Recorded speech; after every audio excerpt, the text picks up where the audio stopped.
Olá, tudo bem? É um prazer estar com vocês mais uma vez aqui no nosso canal Serviço Cristão. Estou muito feliz com o crescimento do nosso canal. A gente está crescendo para a glória de Deus muito rápido e isso é muito bom. O que seria do crescimento, do avanço do nosso canal se não fossem as visualizações de vocês, se não fossem as curtidas de vocês, se não fossem as inscrições que vocês estão fazendo aí no nosso canal? E eu queria relembrar, se por acaso ainda não se inscreveu no nosso canal, se inscreve aí, ativa o sininho, deixa a sua curtida lá. Um detalhe, nós precisamos que vocês assistam o vídeo até o fim, para que possamos atingir a nossa meta, assim continuar com as gravações dos nossos vídeos, tá certo? Muito bem, agora vamos para o que interessa. Hoje nós vamos dar continuidade ao nosso tema Revelações Divinas. Vocês viram que no tema passado nós estudamos sobre o sonho do rei Nabucodonosor. E porque o rei havia sonhado, mas não sabia com o que havia sonhado, o resultado que se seguiu foi uma crise, decreto de morte, ameaças, mas Deus levantou Daniel como um dos seus grandes instrumentos através das épocas e Daniel foi lá e revelou o sonho para o rei. Hoje nós vamos ver com mais detalhes a respeito desse sonho e nós vamos descobrir algo muito interessante. Deus, através de um sonho, revelou para um rei pagão, olha que interessante, o que se sucederia ao longo da história. Muito bem, eu vou tomar aqui a minha Bíblia, se você tiver a sua Bíblia aí pode pegar também, e eu quero convidar você para fazer mais uma oração, na verdade a primeira oração desse vídeo, para que Deus possa nos instruir no estudo desse vídeo. Vamos orar? Obrigado, Senhor, pela palavra do Senhor. Fala conosco agora, em nome de Jesus. Amém. Capítulo 2 do livro de Daniel, versículo 1, a palavra do Senhor declara: No segundo ano do reinado de Nabucodonosor, teve este um sonho. O seu espírito se perturbou e passou-se-lhe o sono. Já vimos muitas coisas a respeito deste sonho, mas agora nós vamos aprender com a história do mundo. Afinal de contas, a história do mundo está revelada em um sonho que Deus deu para um rei pagão. Vamos agora aprender com a história. O rei teve uma visão. Daniel revelou que na visão do rei ele sonhava com uma grande estátua e essa estátua tinha uma cabeça de ouro, essa estátua tinha o peito e os braços de prata, os quadris de bronze, as pernas de ferro e os pés em parte de ferro e em parte de barro. E essa estátua ela tinha grande esplendor quando de repente foi cortada uma pedra sem auxílio de mãos e foi lançada nos pés da estátua e ela foi destruída. O que é que significa isso? A Bíblia, nós precisamos atender a um princípio bíblico de que ela auto se explica. A profecia, amigos, é uma verdade que se amplia, tá certo?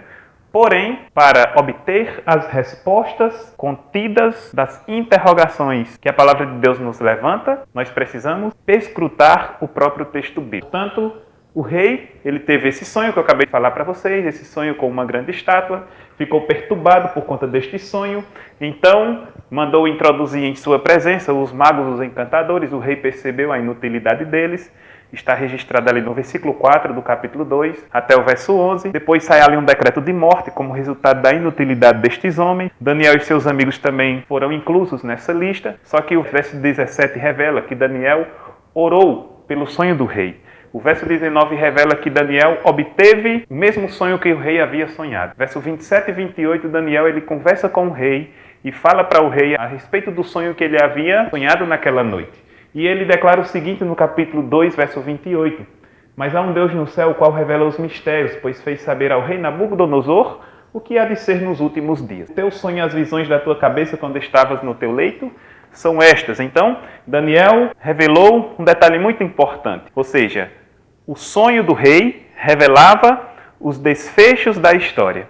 Entretanto, um acontecimento importante marcaria a história do mundo. E o prazo para que este acontecimento importante acontecesse seriam os últimos dias. Que últimos dias serão estes? Hoje, este sonho também vai nos revelar. A imagem que Nabucodonosor sonhou era uma imagem esplêndida e terrível, certo? Por conta dos materiais que foram ilustrados por Deus e que compunham o corpo dessa estátua. Veja só, Deus revelou para Nabucodonosor o seguinte: olha, rei, tu és a cabeça de ouro. Aqui no versículo 38, a Bíblia diz que o rei era a cabeça de ouro. Babilônia, querido, era uma das 7 maravilhas do mundo. A Babilônia, ela era destacada pelos jardins suspensos que ela tinha. Ela era cercada pelo rio Eufrates. Babilônia, ela existiu do ano de 605 até o ano de 539 a.C., levando em consideração esse princípio de que antes de Cristo os anos eram contados em ordem decrescente. Só que, quando foi no ano de 539, a Bíblia relata que o rei Belsazar, ele deu um grande banquete. Para esse banquete ele mandou que fossem trazidos até a presença dele os utensílios que foram trazidos da casa de Deus e colocados no templo do Deus de Nabucodonosor. Como resultado disso, Deus deu uma mensagem de advertência para Belsazar, de que outro reino havia se levantado. Em 539, capítulo 5 do livro de Daniel, no verso 24 ao 28, revela que Deus havia cortado o reino de Belsazar e dado agora aos medos e aos persas. Os medos e os persas governaram o mundo no passado do ano 539 até o ano 331. A época do governo dos medos e dos persas era a época da força bruta. Só que a força bruta passaria. E depois deste rei da Medopécia, veio o reino da Grécia comandado por Alexandre o Grande. Alexandre o Grande ainda era um jovem quando ele conseguiu uma elevada posição no cenário mundial, quando ele conseguiu elevar o seu reino no cenário mundial. Só que Alexandre o Grande, ele morre. E como resultado disso, o reino dele se fragiliza, porque agora 4 generais de Napoleão dividem o reino entre si. Esses homens eram Seleuco, Ptolomeu, Lisímaco e Cassandro. E aí eles perdem agora o reino para Roma. Ou seja, a Grécia dominou o mundo de 331 até 168 a.C., quando eles perdem a autoridade no cenário mundial para o Império Romano. E nesse momento é a época da cultura que está passando, simbolizando ali a Grécia. E agora vem o reino de Roma. Roma domina o mundo através da hegemonia dos imperadores do ano 168 até o ano de 476 depois de Cristo. E a Bíblia revela um detalhe muito importante a respeito de Roma, que este reino ele era forte como o ferro. O ferro a tudo quebra, e este reino era tão forte quanto o ferro. Existiam no passado algumas tribos bárbaras que minaram o poder de Roma. Por exemplo, a Bíblia menciona no versículo 43 do capítulo 2 de Daniel que esses reinos seriam divididos. Ou seja, o detalhe dos pés da estátua é formado de ferro e de barro. Esses reinos, eles tentariam se aliar mediante casamento, só que essa aliança, ela não procederia, certo? Estas tribos bárbaras, elas seriam, no passado, os ostrogodos, elas seriam o reino dos francos, elas seriam os anglo-saxões, seriam 10 tribos bárbaras, das quais 3 delas foram extintas e 7 delas vieram a tornar-se as modernas nações europeias. Por exemplo, a Alemanha, a Itália, Portugal, a França, certo? Ou seja, essas tribos tornaram-se as modernas nações europeias dos nossos dias. Agora perceba um detalhe que a profecia nos revela. No capítulo 2, no versículo 44, a palavra do Senhor declara o seguinte: Mas, nos dias destes reis, o Deus do céu suscitará um reino que não será jamais destruído. Este reino não passará a outro povo. Esmiuçará e consumirá todos estes reinos. Lembra que Daniel sonhou com uma grande estátua? Só que, juntamente com essa grande estátua, existia também o detalhe de uma grande pedra, uma pedra que seria cortada do monte sem o auxílio de mãos, e esta pedra seria lançada nos pés da estátua. Ou seja, esta pedra, ela representa a Cristo. Lembra que Jesus prometeu no capítulo 14 do livro de João, versículo 1 ao 3, o seguinte: Não se turbe o vosso coração. Creiam em Deus, creiam também em mim. Na casa de meu pai há muitas moradas. Se não fosse assim, eu teria dito a vocês. Quando eu preparar lugar, eu voltarei e levarei vocês para mim mesmo, para que onde eu estiver, vocês estejam comigo também. Jesus prometeu aos seus discípulos e promete a nós, pela perpetuidade da sua palavra, que ele poria fim um dia a todos os impérios que hoje oprimem as pessoas neste mundo. Esta pedra, queridos, ela representa nada menos, nada mais do que a volta de Jesus a esta terra. Nós estamos vivendo hoje em meio a conflitos, nós estamos vivendo hoje em meio a pessoas que abusam da autoridade política para tentar aumentar os impostos a fim de que mais dinheiro público entre em seu bolso. Nós estamos vivendo hoje em uma época crítica da história da Terra, onde crises são cada vez mais constantes.